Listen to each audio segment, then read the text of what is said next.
this Wednesday. What have you got for us today, please, Raf? So this is a really nasty scam. We're calling it the trolley scam because supermarket trolleys are involved. It's a type of distraction theft.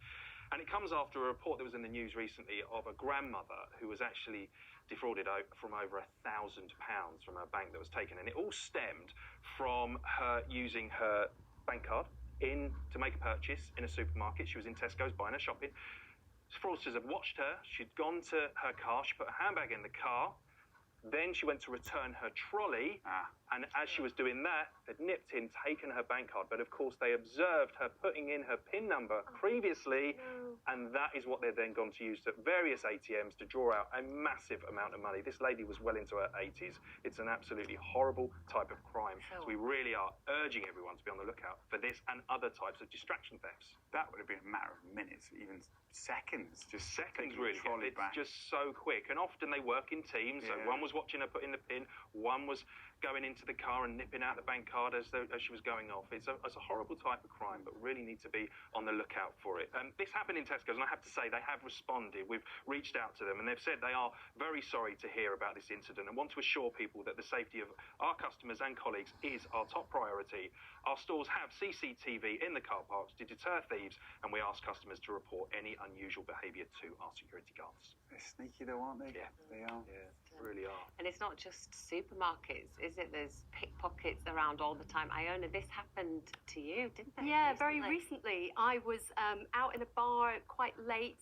It was quite dark because it was only lit by candlelight, and I was just really engrossed in my conversation, and I didn't notice. Were you on a date, Iona B? Maybe. Sounds like a date to me. But when we got to the tube station, it was only then that I realised that my wallet was missing. So we went back. We went to the CCTV footage. Our staff was so helpful, and they actually showed us the CCTV, and we could see this girl had sort of sidled up next to us and had put her hand down, looking like she was going into her own bag, but she went into mine. But I stopped my bank card straight away, and I managed to use my digital wallet to get home. So, you know, I didn't lose any money, but it did slightly spoil a lovely evening. Yeah, and it shook you up as well. Yeah, it shook me up. Absolutely. It's really worrying. Is it common at the moment? Is there a rise? So it's a good question, and a few police forces have actually put a warning out that they have noticed a rise in this type of crime. And I think because obviously the pandemic and now that people are back out and getting onto some sort of normality, I think there are more people in crowded spaces and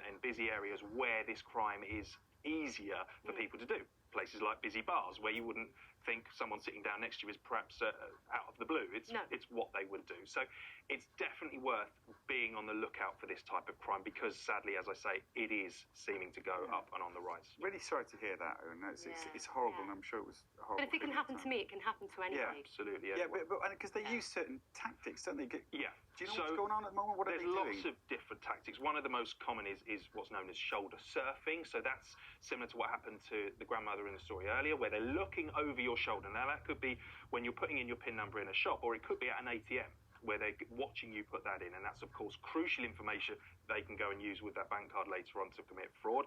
Shoulder surfing can also be used on your phone as well, looking into the code that you're putting into your phone, because very often people have the same code for banking apps or other transactions on their phone. So again, that's something to watch out for. Who is looking over your shoulder?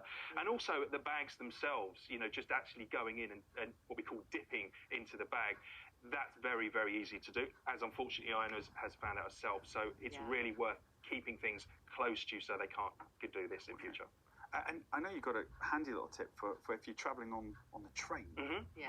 Yeah, there's a few. So if you're walking up to a train station, for example, and you see the sign saying warning, pickpockets are operating in the area, the first thing lots of people do, Oscar, I can see you doing it now, you tap your pockets where your valuables are. If you do that, the pickpockets are actually waiting there, watching to do that, so they know where the easy pickings are.